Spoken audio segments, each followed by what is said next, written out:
Hello दोस्तों, आपका target with Teja में आपका हार्दिक स्वागत है।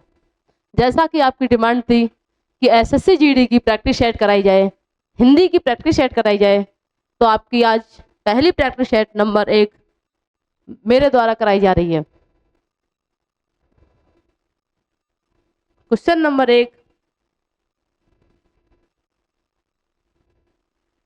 इस वाक्य के रिक्त स्थान पर प्रश्न नंबर 1, इस वाक्य के रिक्त स्थान पर रेखांकित शब्द का उपयुक्त विलोम शब्द कौन सा होगा?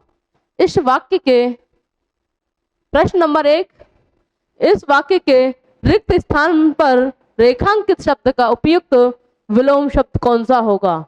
भारत में कहीं अतिवृष्टि से बाढ़ आती है तो कहीं डैश डैश डैश से सूखा पड़ता है।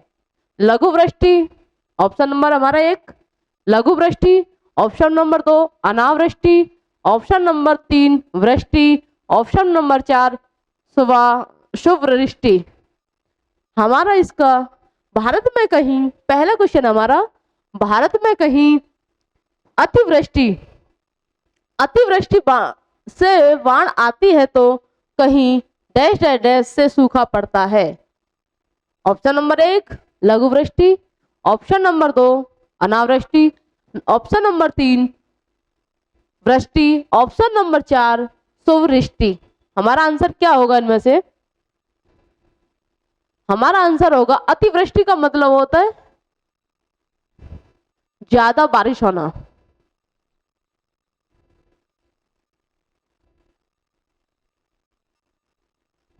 ज्यादा बारिश का होना।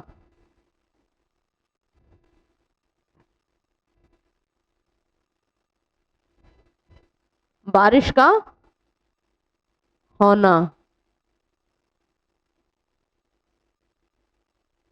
और अनावृष्टि, अनावृष्टि का मतलब होता है सूखा पड़ना।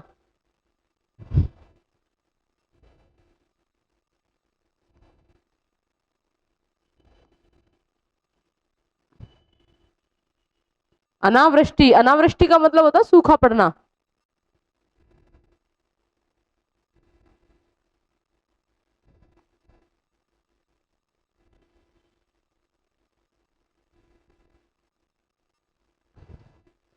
सूखा पड़ना।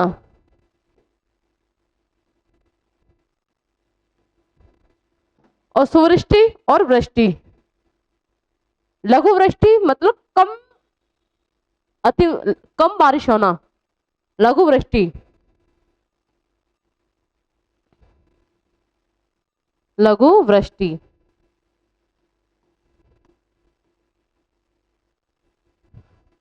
इसका मतलब क्या हुआ? कम बारिश होना।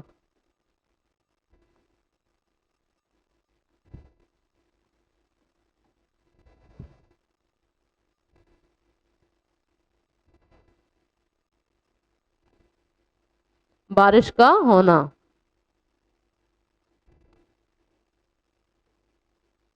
अब यानी कि ये पूछ रहा भारत में कहीं अतिवृष्टि से बाढ़ आती है तो कहीं सूखा डैश डैश डैश से सूखा पड़ता है। लघु वृष्टि, लघु वृष्टि का मतलब, लघु वृष्टि का मतलब क्या था? कम बारिश होना। तो कम बारिश से तो कुछ होगा नहीं। अनावृष्टि यानी कि ज्यादा बारिश ही ना होना, अनावृष्टि। लघु वृष्टि और अनावृष्टि। अनावृष्टि जहां बारिश का ना होना, वृष्टि बारिश का होना, सुवृष्टि यानी कि सुखद बारिश, यानी कि न ज्यादा हो न कम हो। तो हमारा आंसर क्या होगा बताइए आप? हमारा आंसर होता अनावृष्टि। अनावृष्टि का मतलब सूखा की बात कर रहा है, तो जहां बारिश ही ना होगी वहां क्या हुआ? अनावृष्टि। नेक्स्ट क्वेश्चन, उपरोक्त वाक्य में कारक संबंधी त्रुटि पहचान कर निम्न में से शुद्ध वाक्य चुनिए। उपरोक्त वाक्य में कारक संबंधी त्रुटि पहचान कर निम्नलिखित में से शुद्ध वाक्य चुनिए। ऑप्शन नंबर 1, सॉरी, शुद्ध वाक्य चुनना है यहाँ पर। करण खाने बीज मिठाई लाया, यानी त्रुटि पहचानिए गलत कौन सा हमारा। करण खाने बीच मिठाई लाया। करण खाने की मिठाई लाया। ऑप्शन नंबर, करण खाने बाद मिठाई लाया, करण खाने के लिए मिठाई लाया, या फिर फोर्थ नंबर है हमारा, करण खाने के साथ मिठाई लाया। हमारा आंसर क्या होगा यहाँ पर? करण खाने बीच मिठाई लाया। त्रुटि तो है, यहाँ पर क्या आएगा? करण खाने बाद मिठाई लाया। अगर हमारा आंसर एक होता तो हमारा वाक्य बनता क्या? करण खाने के बाद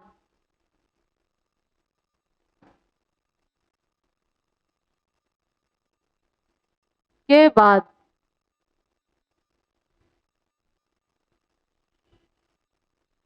मिठाई लाया।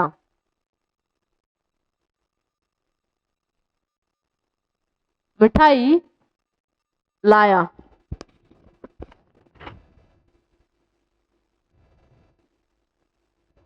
क्योंकि करण खाने के बीच मिठाई लाया, बीच या के बीच लाता। सेंटेंस हमारा अगर सही होता तो करण खाने बीच मिठाई नहीं लाता, ना कि करण खाने के बीच मिठाई लाता। ये हमारा सही होता, फिर क्यों होता तो यहाँ पर। अब दूसरा ऑप्शन है हमारा बी, करण खाने की मिठाई लाया। करण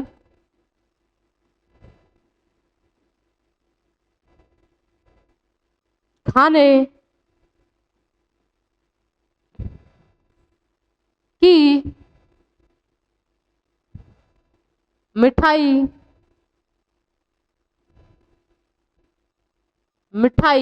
लाया। करण खाने की मिठाई लाया। तीसरा, करण खाने के लिए, यहां होता, अगर हमारे यहां पर आंसर सही करना था हमें, तो करण खाने के लिए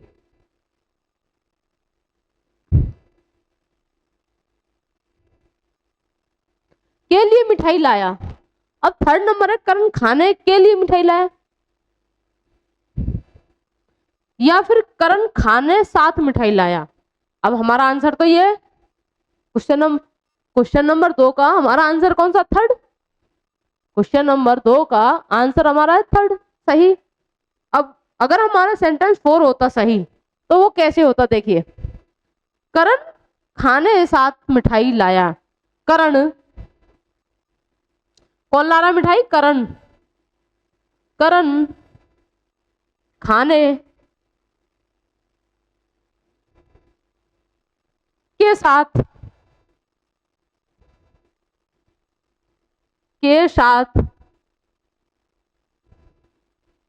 मिठाई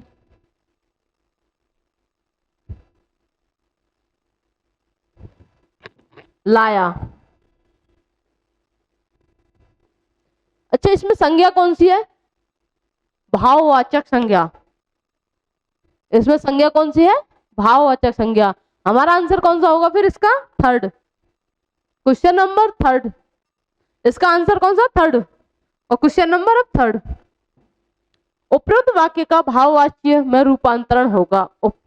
उपरोक्त वाक्य का भाववाच्य में रूपांतरण होगा। इसका रूपांतरण क्या होगा? सुनैना खाना खा रही है, यानी कि भाववाच्य। भाववाच्य मतलब जिसमें कुछ कार्य का होना लेकिन वो दिखाई नहीं देता है। जैसे कि सुनैना खाना खा रही है, यानी कार्य तो नहीं हो रहा, सुनैना खाना खा रही है। या ऑप्शन नंबर 1, सुनैना खाना खा रही थी। ऑप्शन नंबर 1, सुनैना खाना खा रही थी। ऑप्शन नंबर 2, सुनैना से खाना नहीं खाया जाता। सुनैना से खाना नहीं खाया जाता। ऑप्शन नंबर थर्ड, सुनैना खाना खा रही होगी। सुनैना खाना खा रही होगी। ऑप्शन नंबर 4, सुनैना खाना नहीं खा रही है। सुनैना खाना नहीं खा रही है। और इसमें पूछा क्या? उपरोक्त वाक्य का भाववाच्य में रूपांतरण होगा। पूछा क्या? रूपांतरण होगा। भाववाच्य कौन सा है? भाववाच्य। सुनैना खाना खा रही है।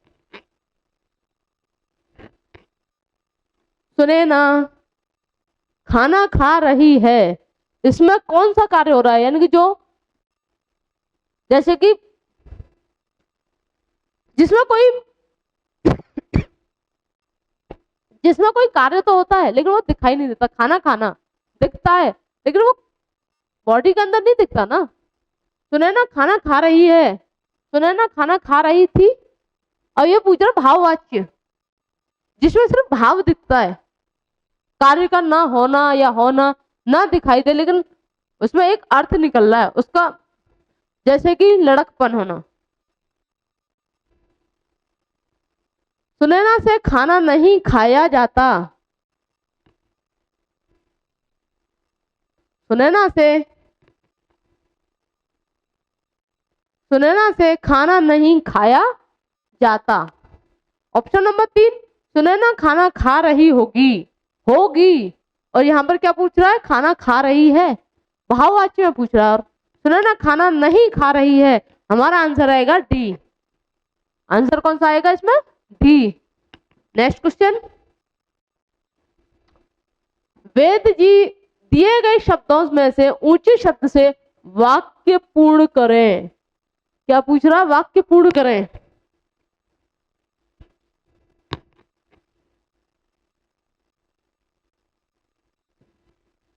दिए गए शब्दों में से ऊंचे शब्द से वाक्य पूर्ण करें। वैद्य जी डैश डैश डैश देखकर इलाज करते हैं। वैद्य जी जैसे डॉक्टर, वो किसे देखकर इलाज करते हैं? नारी को। ऑप्शन नंबर 1 नारी को, नीड को। ऑप्शन नंबर 3 नीर को।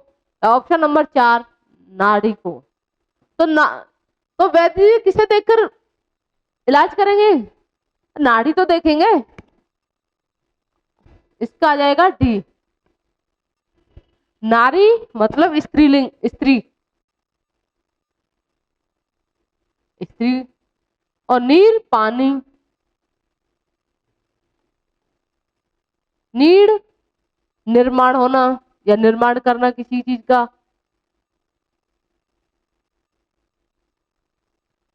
हाँ, तो समझ में आया कुछ? इसका आंसर क्या आएगा हमारे का? D.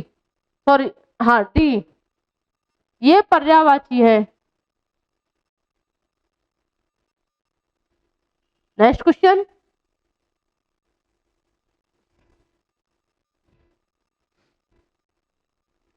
Question number 6, sorry question number 5। Tips बढ़ाना मुहावरे का अर्थ होगा। टिप्स बढ़ाना मुहावरे का अर्थ क्या होगा? टिप्स बढ़ाना मुहावरे का अर्थ क्या होगा?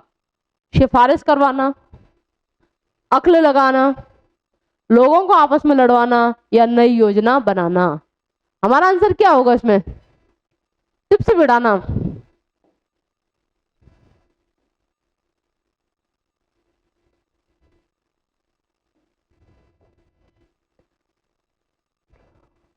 टिप्स बढ़ाना मुहावरे का अर्थ सिफारिश करवाना, अक्ल लड़ाना या अक्ल लगाना, नई योजना बनाना, लोगों को आपस में लड़वाना। टिप्स बढ़ाना।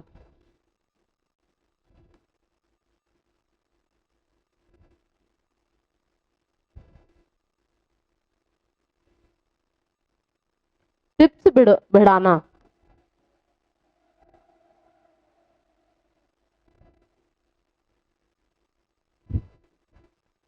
टिप्स बढ़ाना।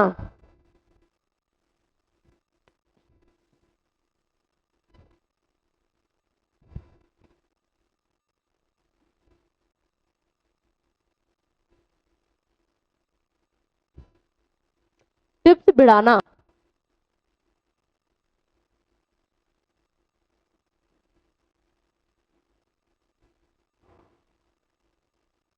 का अर्थ होगा सिफारिश करवाना। इसका अर्थ क्या होगा? इसका अर्थ क्या हुआ? सिफारिश करवाना।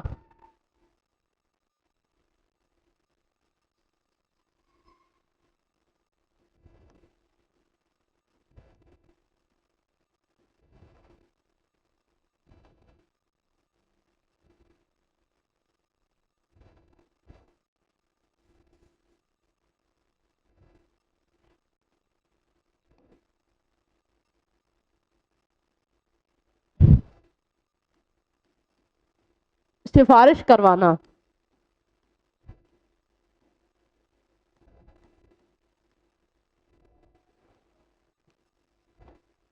करवाना, जिसे हम क्या कहते हैं, एक शब्द और आता है इसका, सिफारिश करवाने का मतलब, एक और शब्द बोलते हैं हम, अपनी जुगाड़ लगाना। तो किसी से सिफारिश करवाने, अपनी जुगाड़ लगाना। अब अक्ल लगाना, अक्ल, दूसरा आएगा हमारा अक्ल लगाना। इसका अर्थ क्या होगा, देखिए, कोई कार्य करना, कोई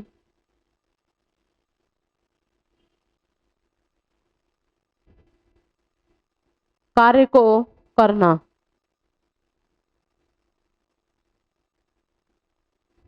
यानी अक्ल लगाना मतलब अपना कार्य करना या कोई कार्य को करना।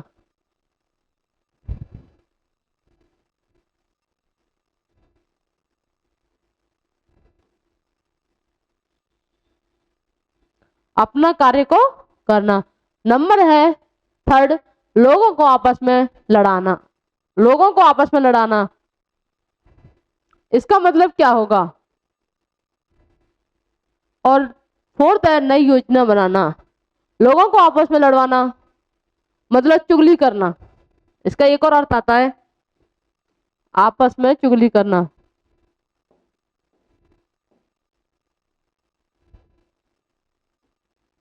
आपस में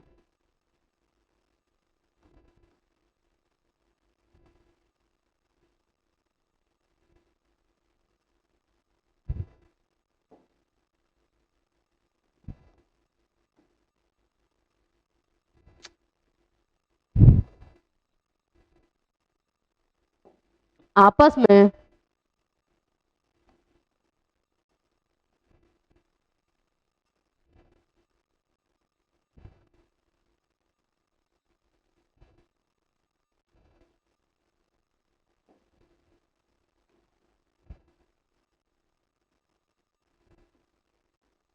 आपस में चुगली करना।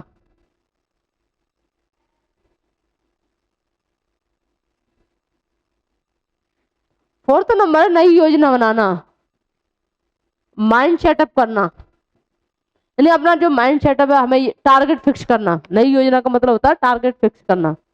नेक्स्ट, इसका आंसर क्या था, छह का फिर सिफारिश करवाना। 7, गौतम बुद्ध ने पाली भाषा में उपदेश दिया, और ये पूछ क्या रहा है, निम्नलिखित वाक्य के किस खंड में अशुद्धि है। निम्नलिखित वाक्य के किस खंड में अशुद्धि है। नंबर 1, गौतम बुद्ध ने पाली भाषा में उपदेश दिया। नंबर 1, गौतम बुद्ध ने पाली भाषा में उपदेश दिया। तो इसमें अशुद्धि पूछ रहे हैं, यानी गलत क्या है इसमें। देखिए, नंबर 1 भाषा, नंबर 2 उपदेश, नंबर 3 दिया, नंबर 4 पाली। हमारा आंसर क्या होगा, निम्नलिखित वाक्य में, निम्नलिखित वाक्य के किस खंड में अशुद्धि है। हमेशा कभी भी पेपर करते समय पूछ क्या रहा है उस पर रहना चाहिए। पूछ क्या रहा है, शब्द क्या, एक शब्द का पढ़ लो, आंसर आ जाएगा स्वतः ही। गौतम बुद्ध ने पाली भाषा में उपदेश दिया। पाली भाषा में क्या दिया, उपदेश दिया। भाषा सही लिखा है, उपदेश सही लिखा है, दिया भी सही लिखा। पाली भाषा, गौतम बुद्ध ने, ये सेंटेंस देखिए पहले,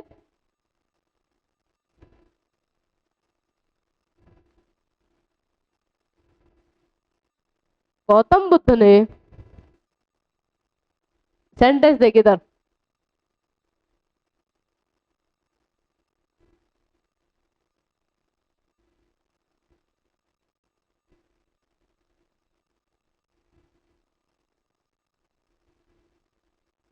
गौतम बुद्ध ने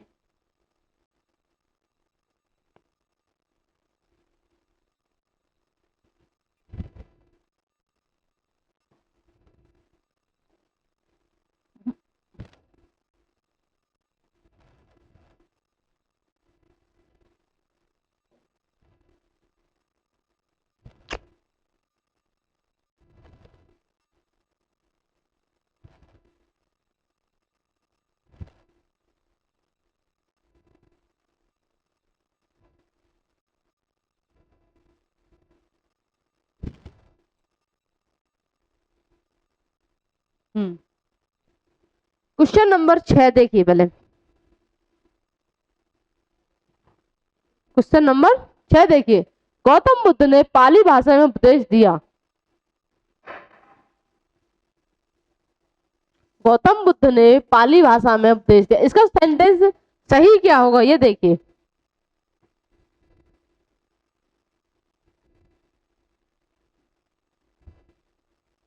गौतम बुद्ध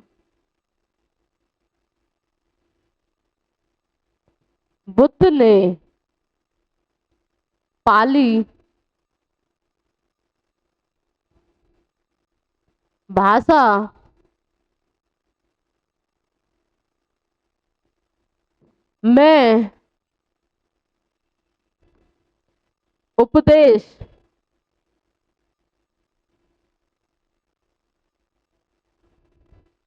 दिया।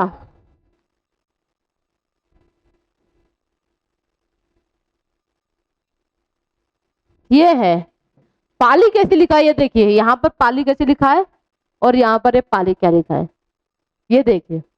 गौतम बुद्ध ने पाली भाषा में उपदेश दिया, इसका आंसर आएगा डी। और हमारे पूछा क्या था, त्रुटि पूछा था, यानी गलत अशुद्धि पूछा था, आंसर आ गया डी। आगे क्वेश्चन नंबर 7, निम्नलिखित में रेखांकित अंश के लिए उचित मुहावरा दिए गए विकल्पों में से चुनिए। वाक्य में रेखांकित अंश के लिए उचित मुहावरे या मुहावरा दिए गए वाक्यों विकल्पों में से चुनिए। एक चुनना, इसमें सही कौन सा है, या यहां पूछा तुम किस काम के हो, इसके लिए मुहावरा क्या सही होगा, तुम किस काम के हो, इसका मुहावरा सही क्या होगा। कोड़ में खाज होना, किस मर्ज की दवा होना, कोलू का बैल होना, या कूप मंडुक होना। हमारा आंसर क्या होगा, तुम किस काम के हो, तुम किस काम के हो, इसमें सही मुहावरा कौन सा होगा, बताइए जल्दी जल्दी। कोड़ में खाज होना, कोलू का बैल होना, किस मर्ज की दवा होना, कूप मंडुक होना, बताइए। ये मुहावरा पूछ रहा, मुहावरे में दिए गए में से चुनिए रेखांकित अंश का, तुम किस काम के हो। कोड़ में खाज होना गलत, कोलू का बैल होना यानी अत्यधिक कार्य करना,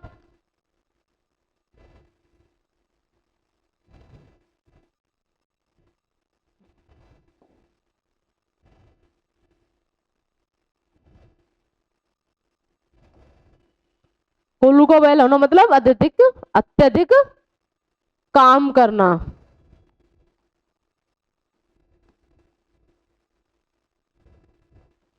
थर्ड है किस मर्ज की दवा, थर्ड है किस मर्ज की दवा, बताइए। या कूप मंडुक, कूप मंडुक, आंसर क्या होगा हमारा, हमारा आंसर होगा तुम किस काम के हो, किस मर्ज की दवा, तुम किस कार्य के हो। कोलू का बैल होना अत्यधिक कार्य करना, कोड़ में खा जाना यानी कुछ ना करना, कूप मंडुक स्वतः ही निरर्थक होना। क्वेश्चन नंबर 8, सरस्वती के पर्यायवाची शब्द की पूर्ति कीजिए। क्वेश्चन क्या पूछ रहा है यहाँ पर, सरस्वती के पर्यायवाची शब्द से वाक्य की पूर्ति कीजिए। सरस्वती के पर्यायवाची शब्द से वाक्य की पूर्ति कीजिए। प्रातःकाल डैश डैश डैश का स्रोत पढ़िए, प्रातःकाल डैश डैश डैश का स्रोत पढ़िए। हमारा आंसर क्या होगा यहाँ पर, धात्री, कांता, शारदा, उमा। हमारा आंसर यहाँ पर क्या होगा, सरस्वती के पर्यायवाची शब्द से वाक्य की पूर्ति कीजिए। प्रातःकाल डैश डैश डैश का स्रोत पढ़िए, धात्री, शारदा, कांता, उमा। हमारा आंसर होगा सरस्वती का पर्यायवाची शारदा है, हमारा आंसर होगा थर्ड, उमा, पार्वती। उमा किसका है? पार्वती का। तो हमारा आंसर कौन सा हो गया? थर्ड। पूछ किसका रहा है? सरस्वती का। सरस्वती का पर्यायवाची पूछ रहा है, Sharda. Next question, question number 9, निम्नलिखित वाक्य के किस खंड में त्रुटि है? यहां पूछ रहा है ये,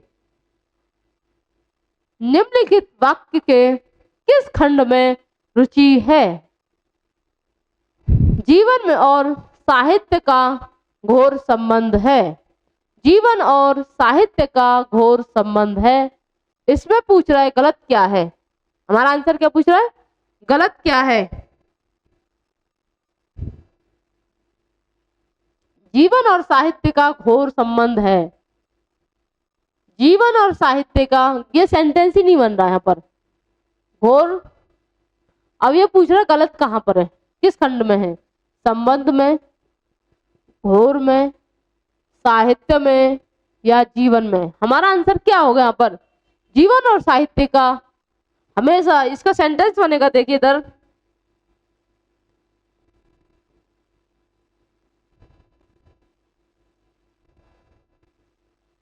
जीवन और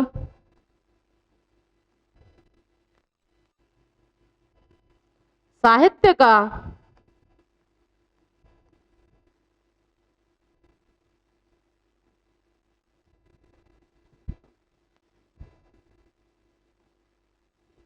घनिष्ठ संबंध है। सेंटेंस देखिए इधर,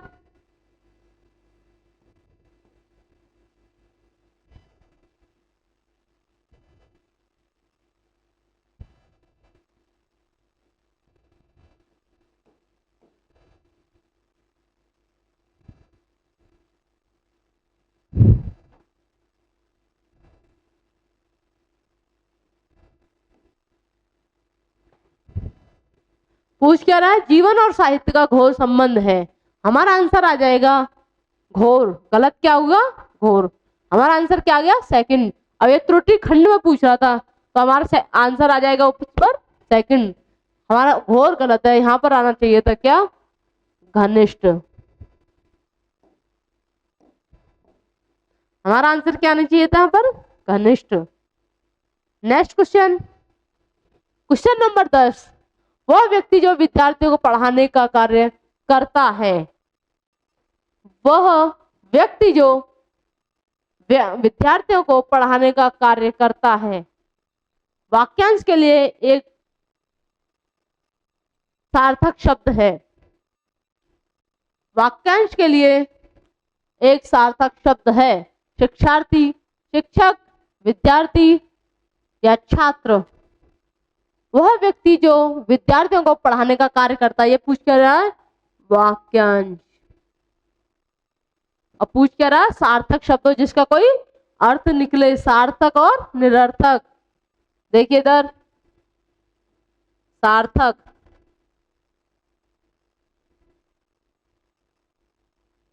और यहां पर आ जाएगा निरर्थक।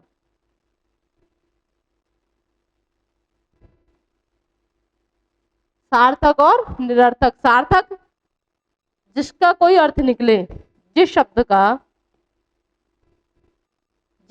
का अर्थ निकले, शब्द का कोई ना कोई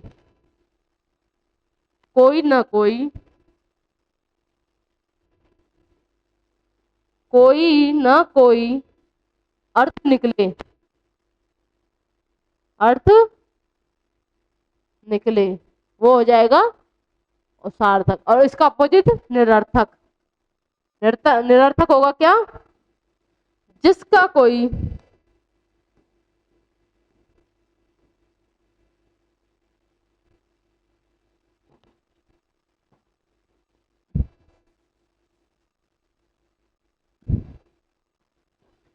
निरर्थक, जिसका कोई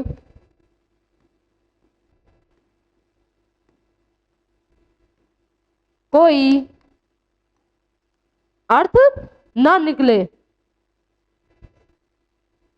जिसका कोई अर्थ ना निकले।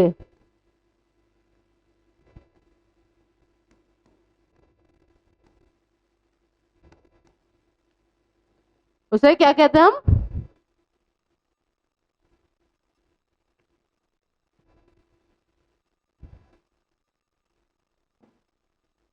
उसे हम क्या कहते हैं? निरर्थक। नेक्स्ट क्वेश्चन, रेखांकित पद समूह के बदले उपयुक्त शब्द का प्रयोग कीजिए। रेखांकित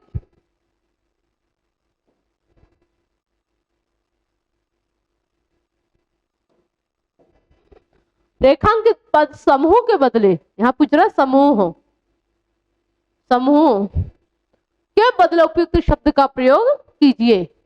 लकड़ियों का समूह, लकड़ियों का एक समूह, उसे हम एक शब्द में क्या कहेंगे? अब लकड़ियों का समूह, इसमें काफी शब्द हो गए, और एक शब्द क्या होगा जिसे हम बोल सकते हैं? रेवड़, ढेर होना, टुकड़ा होना, या गट्ठर होना। हमारा लकड़ियों का क्या होता है? एक गट्ठर होता है। लकड़ियों के समूह को हम क्या कहते हैं? गट्ठर कहते हैं। तो हमारा आंसर क्या होगा यहाँ पर? डी, ढेर होना। इसमें वाक्य जैसे ये है,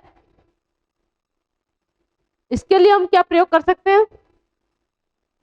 पुलिस की, यहां पर हम प्रयोग कर सकते हैं वाक्य, पुलिस की पुलिस की गोली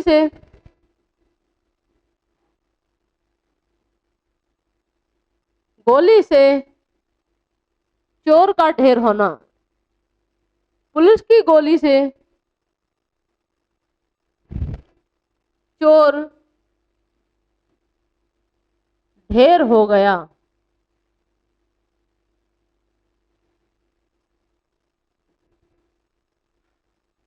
ढेर हो गया। रेवड़ होना, यानी कि रेवड़ होना यानी एकत्रित कुछ चीजों का होना जिनकी कोई संज्ञा ना की जाए। टुकड़ा होना किसी वस्तु का, इसका थर्ड का टुकड़ा होना किसी लकड़ी के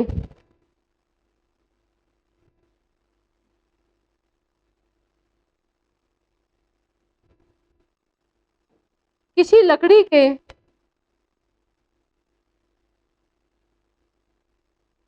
उसने, या फिर हम यहां पर लिखते हैं किसी की जगह एक लकड़ी के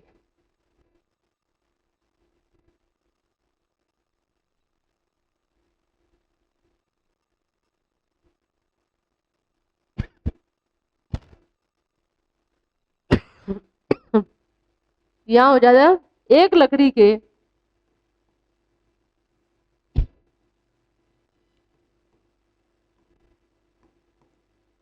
एक लकड़ी के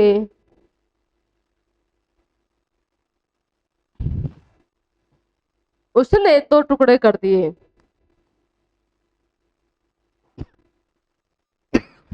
उसने तो टुकड़े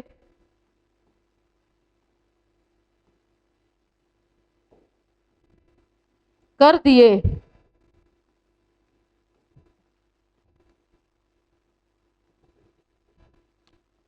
ढेर होना, टुकड़ा होना, गट्ठर, हमारा आंसर ये होगा। Answer number 4। क्वेश्चन नंबर 12, शरीर का कोई भाग वाक्यांश के लिए ऊंचे शब्द बताइए। शरीर का कोई भाग, भाग मतलब हिस्सा,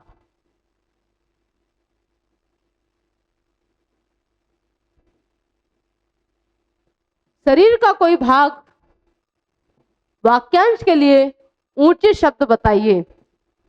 ऑप्शन नंबर 1 अवयव, ऑप्शन नंबर 2 अभिन्न, option number 3 Krishang, option number 4 दृष्टि। हमारा आंसर क्या होगा?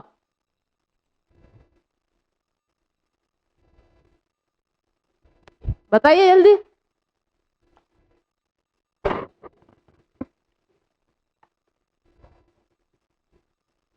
शरीर का कोई भाग शरीर का कोई भाग वाक्यांश के लिए ऊंची शब्द बताइए।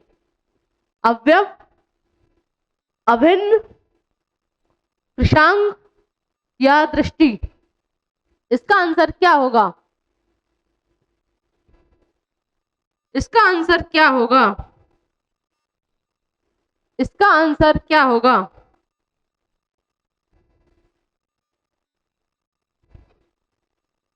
जल्दी जल्दी। शरीर का कोई भाग वाक्यांश के लिए ऊंचे शब्द बताइए। शरीर का कोई भाग, हमारा आंसर होगा अवयव। अभिन्न, जिसका कोई अभिन्न, जिसका कोई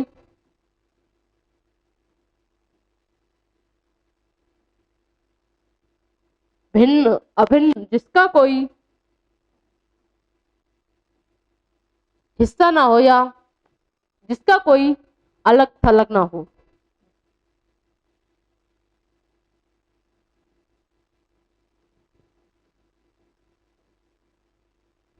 हिस्सा ना हो।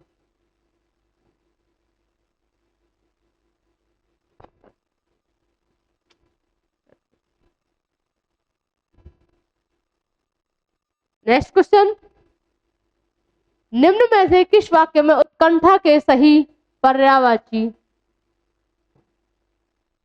शब्द का प्रयोग हुआ है?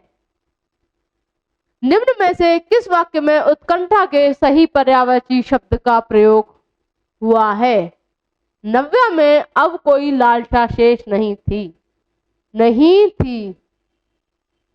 नेहा श्रेष्ठ गायिका है। रघु में उत्साह की कमी है। लता ने अपनी उदारता का परिचय दिया। हमारा आंसर क्या होगा? निम्न में से किस वाक्य में उत्कंठा के सही पर्यायवाची शब्द का प्रयोग हुआ है? नव्या में अब कोई लालसा शेष नहीं थी। नव्या में अब कोई लालसा शेष नहीं थी। नंबर 2, नेहा श्रेष्ठ गायिका है। नंबर 2, नेहा श्रेष्ठ गायिका है। नंबर 3, रघु में उत्साह की कमी है। रघु में उत्साह की कमी है। नंबर 4, लता ने अपनी उदारता का परिचय दिया। लता ने अपनी उदारता का परिचय दिया। हमारा आंसर क्या होगा? उत्कंठा। उत्कंठा इसका मतलब अब कोई लालसा ना होना, लालसा का ना होना।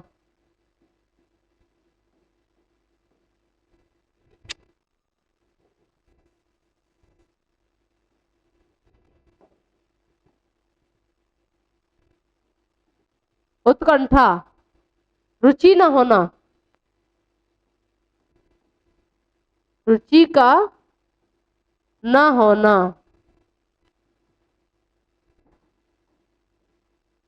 उत्कंठा।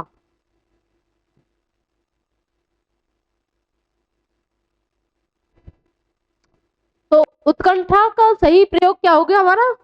रुचि का ना होना।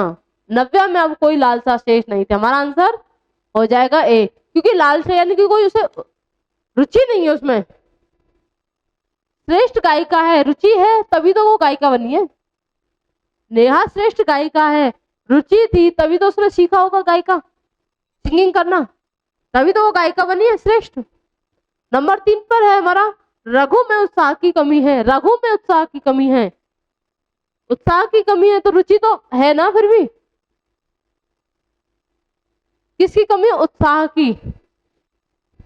वो क्या, यहाँ पर एक शब्द और आ जाएगा इसका, कमी है, इसमें आ जाएगा प्रोत्साहन होना।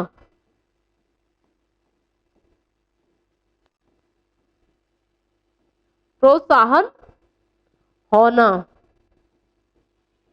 यहाँ पर एक वाक्य का प्रयोग हो जाएगा। यहाँ पर रघु में उत्साह की कमी है यानी कि प्रोत्साहन है वो।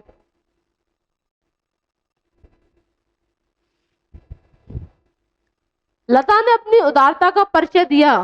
किसका परिचय दिया है उसने? परिचय दिया उदारता का। तो उसमें उदारता का परिचय दिया तब भी उसमें रुचि है, तभी तो परिचय दे रही है वो। हम कहीं इंटरव्यू वगैरह देने जाते हैं तो अपना क्या देते हैं?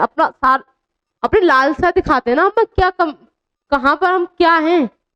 तभी तो इंटरव्यू दे सकते हैं। तो ये हमारा तो लाल अपनी लता ने अपनी उदारता का परिचय दिया, ये सही है। रघु में उत्साह की कमी है, नेहा श्रेष्ठ गायिका। हमारा आंसर क्या आएगा इसका? ए। नव्या में अब कोई लालसा शेष नहीं थी। क्वेश्चन नंबर 14, इस वाक्य में प्रयुक्त संयुक्त क्रिया का नाम बताइए। प्रयुक्त संयुक्त क्रिया का नाम बताइए। हमारा आंसर क्या होगा इसमें? पेड़ बढ़ता गया। पूछा क्या है? संयुक्त, प्रयुक्त संयुक्त क्रिया। यहां देखिए इधर, ये पूछा है इसमें वाक्य में। नित्या बोधक संयुक्त क्रिया, अवकाश बोधक संयुक्त क्रिया, अनुमति बोधक संयुक्त क्रिया या समाप्ति बोधक क्रिया।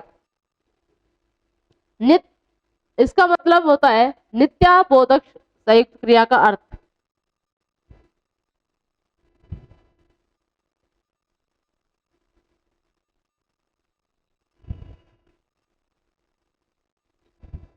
वर्तमान कालीन, वर्तमान कालिक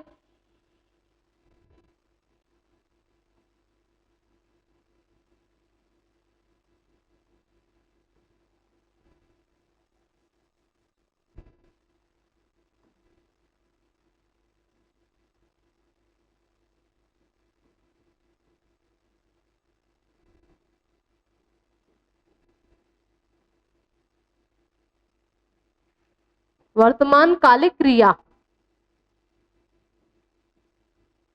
जो आगे बढ़ता रहता है, जो आगे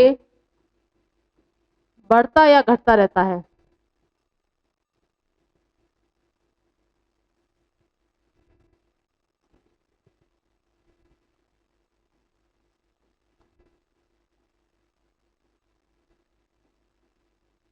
बढ़ता या घटता रहता है।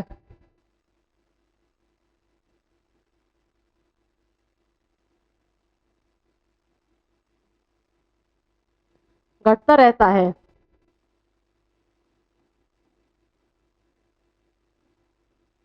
उसे कहेंगे हम नित्याबोधक संयुक्त क्रिया, अवकाश बोधक संयुक्त क्रिया। अब दूसरा ऑप्शन है अवकाश बोधक संयुक्त क्रिया। इसमें क्या होगा कि किसी कार्य को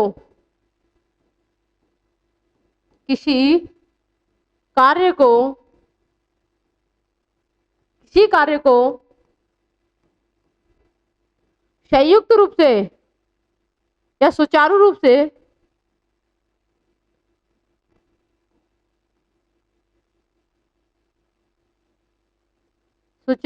से कार्य को करने के लिए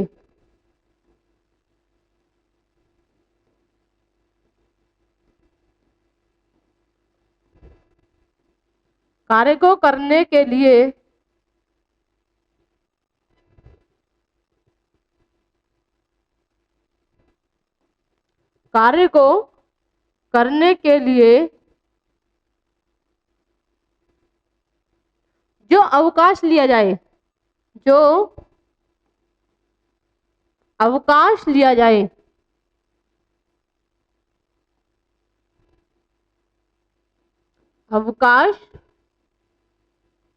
लिया जाए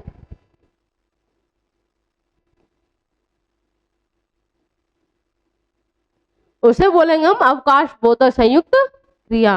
अब अनुमति बोधक, जैसे कि उदाहरण के लिए जैसे हमारे कॉलेज स्कूलों में 6 दिन पढ़ाई होती है और 1 दिन छुट्टी होती है, उसे अवकाश बोधक बोलेंगे।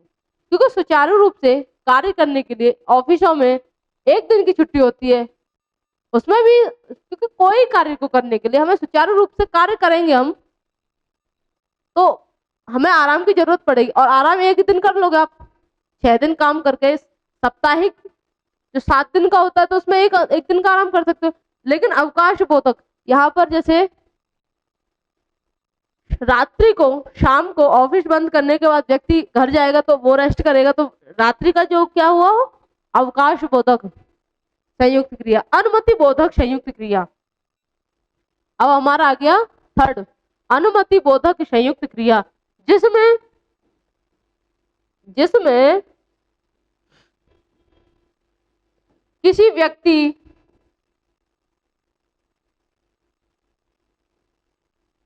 किसी व्यक्ति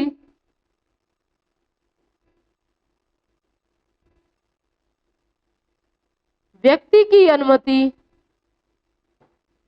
ली जा रही हो या दी जा रही हो,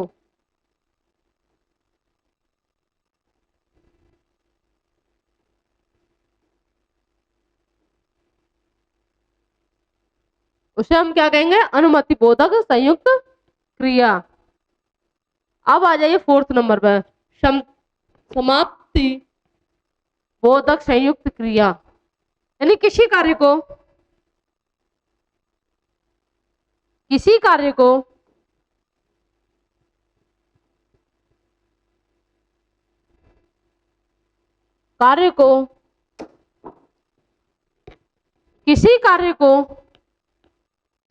समाप्त करने के लिए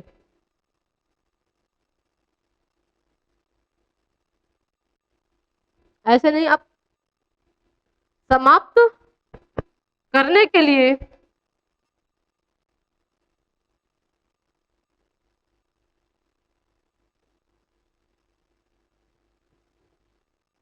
समाप्ति बोधक संयुक्त क्रिया का प्रयोग होगा।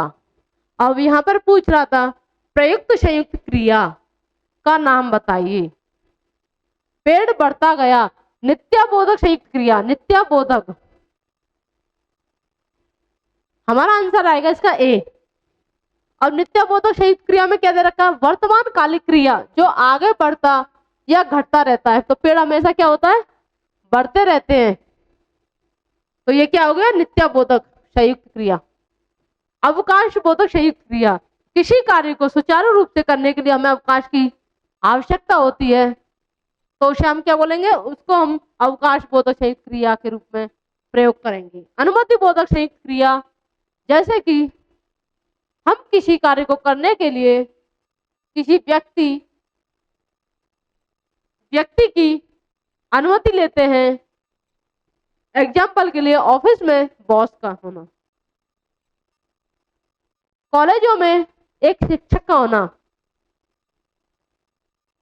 आदि, क्योंकि ये परिवार में पेरेंट्स का होना, ये अनुमति बोधक में आ जाएंगे, अनुमति बोधक संयुक्त क्रिया। नंबर 4 है समाप्ति बोधक संयुक्त क्रिया, किसी कार्य को समाप्त करने के लिए समाप्ति बोधक संयुक्त क्रिया का प्रयोग किया जाता है। समाप्ति बोधक संयुक्त क्रिया किसे कहते हैं, किसी कार्य को समाप्त करने के लिए, जैसे कि हम एग्जाम दे रहे हैं, तो एग्जाम को समाप्त करने के लिए कौन सी संयुक्त क्रिया का प्रयोग किया जाएगा, समाप्ति बोधक संयुक्त क्रिया। नेक्स्ट क्वेश्चन, आंसर इसका आ जाएगा ए।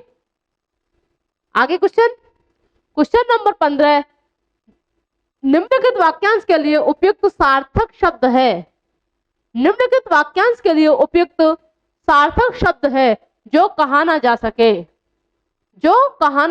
सार्थक शब्द जिसका एक अर्थ निकले, यहां पर कहना, आज उसने कुछ कहा, तो उसमें आ जाएगा किसमें, कहना में। कहानी, पिताजी ने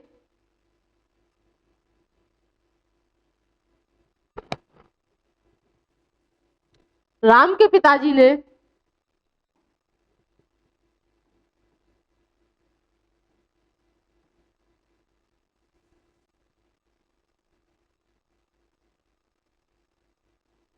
राम के पिताजी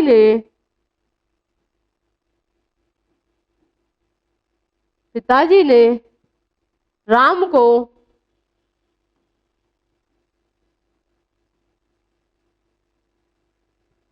को कहानी सुनाई।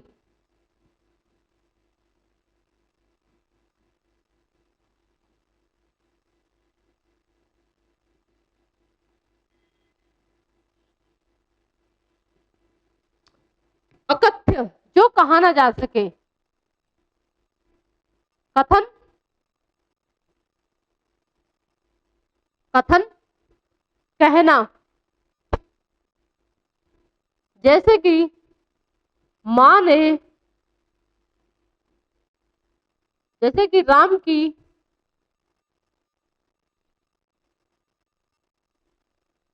कहना, राम की, राम की माँ ने राम से कुछ कहा,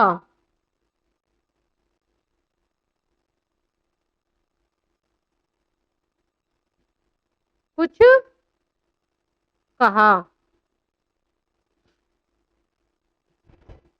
कथन, उसका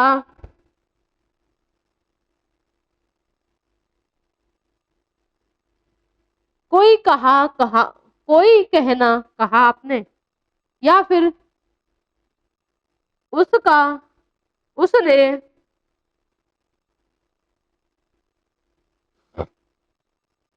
उसका, उसने कुछ कथन या कुछ बात कही।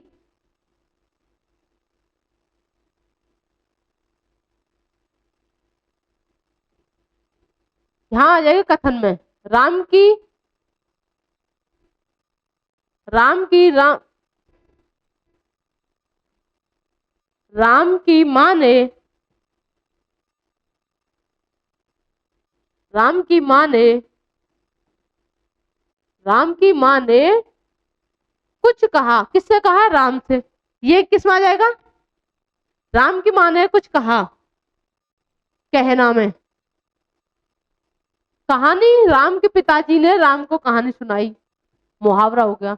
कथन, उसने उसने उसने कुछ बात कही या कुछ कहा, हो जाएगा इसमें। हमारा आंसर क्या है? जो कहा ना जा सके। अकथ्य, जो कहा ना जा सके, अकथ्य। Next question, question number 16। प्रत्येक संख्या के लिए सबसे उपयुक्त विकल्प का चयन करें। मैत्री भाव सकारात्मक तथा डैश डैश डैश वर्ग में गिना जाता है। हमारा आंसर यहाँ पर क्या आएगा? सबसे उपयुक्त विकल्प का चयन कीजिए। नकारात्मक, निम्न, मध्यम, उच्च। प्रत्येक संख्या के लिए सबसे उपयुक्त विकल्प का चयन करें।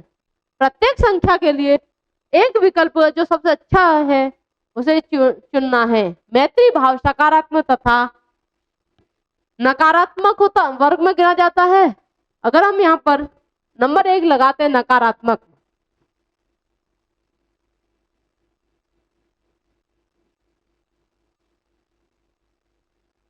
तो ये सही होगा? गलत। मैत्री भाव हमेशा निम्न, मैत्री भाव सकारात्मक तथा निम्न, अगर हम यहाँ पर निम्न लगाएंगे वर्ग में गिना जाएगा, तब भी गलत हो जाएगा हमारा आंसर। नंबर 3 पर अगर हम मध्यम लगाएं प्रत्येक संख्या, तो मैत्री भाव सकारात्मक भाव तथा मध्यम वर्ग में गिना जाएगा। अगर हम यहाँ मध्यम में लगा दें,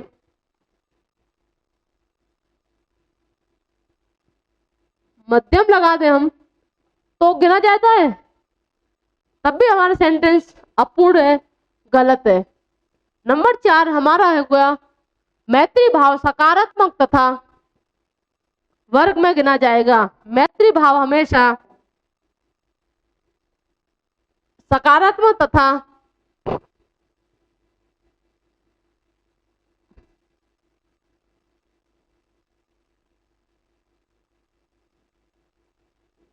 उच्च वर्ग में गिना जाता है। Next question, next question, question number 17। प्रत्येक मैत्री भाव सकारात्मक तथा, यहां पर आ जाएगा हमारा क्या आंसर, क्या था पीछे? उच्च, उच्च वर्ग में गिना जाता है। मित्रता ऐसा उपहार है जो जो सबको प्राप्त होता है। अगर हम यहाँ पर सबको लिख दें तो क्या सही रहेगा? अगर हम यहाँ पर लिखे सबको तो क्या सही रहेगा? मित्रता ऐसा उपहार है जो सबको प्राप्त होता है। गलत। सेंटेंस कंप्लीट नहीं हो रहा, सेंटेंस में जो शब्द है वो अनफिट हो रहा है, यानी कि अच्छा नहीं लग रहा उस पर। सेंटेंस कंप्लीट कब होगा देखिए। अब हमारा ऑप्शन नंबर है 2।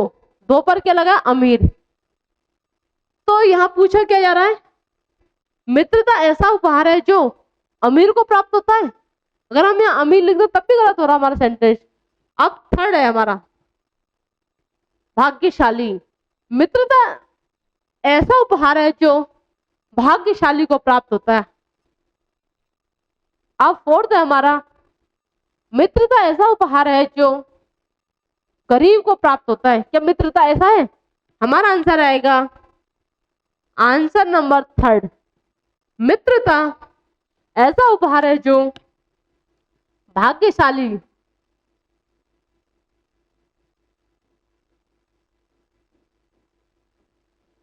भाग्यशाली को प्राप्त होता है। बोलते ना तुम बड़े किस्मत वाले हो जो तुम्हें ऐसा दोस्त मिला। Next question, question number 18। रिक्त स्थान 3 की पूर्ति के लिए सबसे उपयुक्त विकल्प का चयन कीजिए। पहले में हमारा क्या था? उच्च।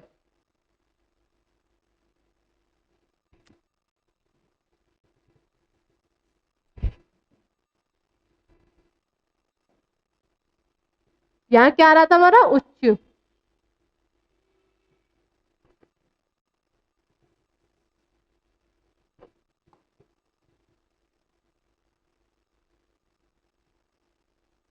दूसरे पे क्या आएगा?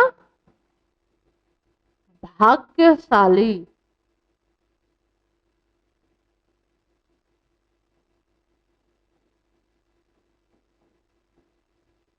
सच्चा मित्र वही होता है जिसके कारण हमें कभी भी डैश डैश डैश ना हो।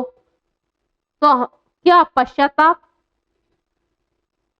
अगर हम यहाँ पर लगाते हैं पश्चाताप,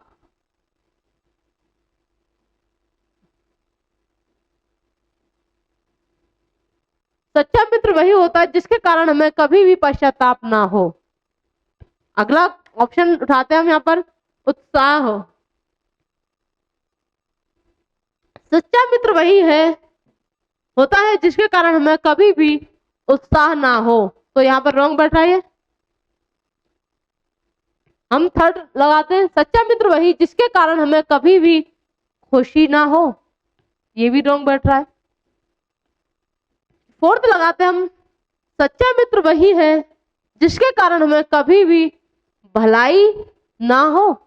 ये भी हमारा गलत। तो हमारा आंसर आएगा A. Next question, question number 19। प्रत्येक संख्या के लिए यहां पर पहले क्या था हमारा? उच्च। दूसरे में क्या था? सौभाग्यशाली।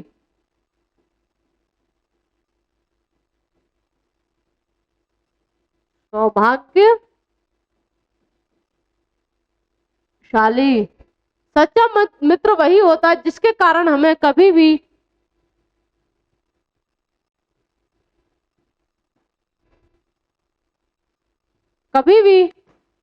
पश्चाताप ना हो। पश्चाताप ना हो।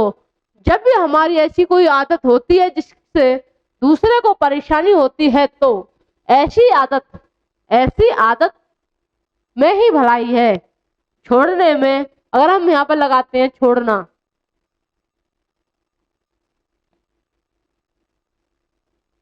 तो क्या होगा? जब भी हमारी ऐसी कोई आदत होती है जिससे दूसरे को परेशानी होती है तो ऐसी आदत छोड़ने में ही भलाई है। या फिर हम सेकंड हमारा गिनाने। ये पूछ रहा जब भी हमारी ऐसी कोई आदत होती है जिससे दूसरे को परेशानी होती है तो ऐसी आदत गिनाने में ही भलाई है। ये हो जाएगा हमारा गलत। ठड़ लगाते दिखाने में।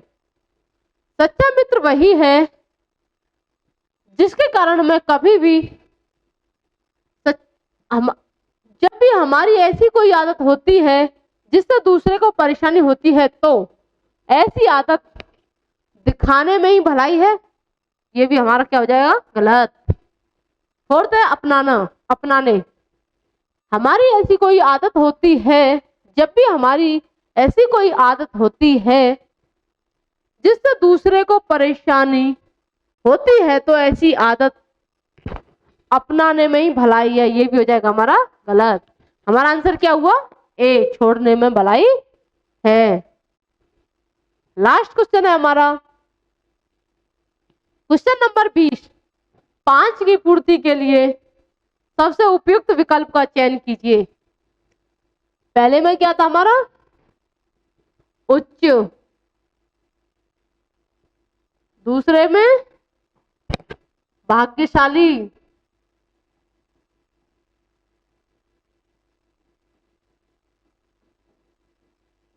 तीसरे में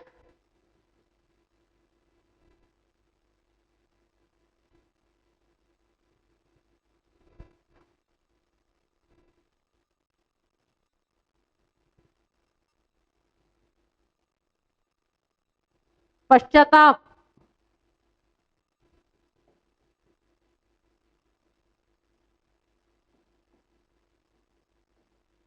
चौथे में छोड़ने में,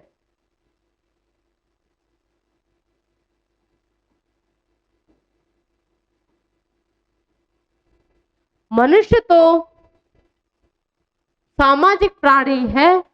अगर यहाँ पर हम लगाएं पांचवा क्वेश्चन नंबर 5 और लास्ट क्वेश्चन देखिए, मनुष्य तो प्राणी है, अगर हम ऑप्शन नंबर 1 उठा के यहाँ पर रखते हैं तो आंसर हमारा देखते क्या बनेगा, सामाजिक।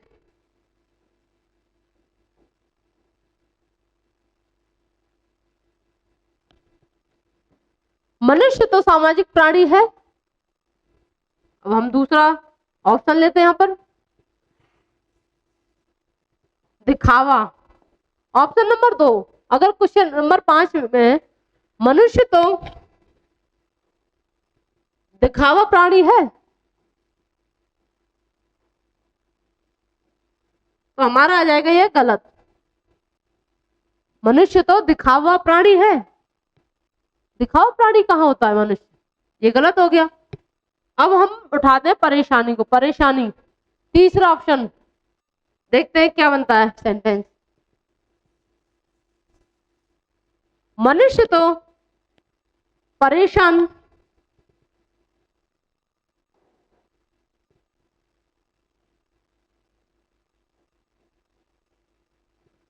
परेशान प्राणी है, ये भी हो जाएगा गलत। अब रह गया हमारा फोर्थ लास्ट ऑप्शन, भयानक। अब हम यहां पर रखते दोबारा से, मनुष्य तो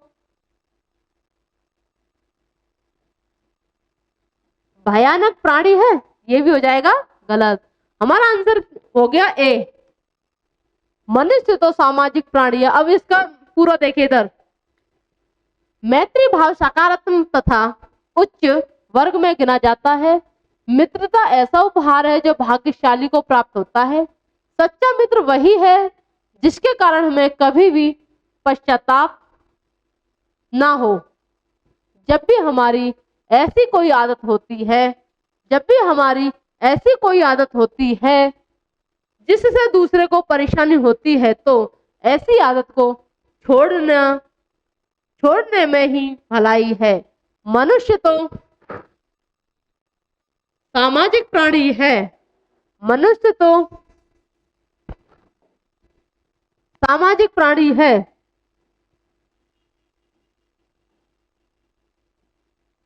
आपका प्रैक्टिस सेट संख्या 1 कंप्लीट हो गई। Thank you.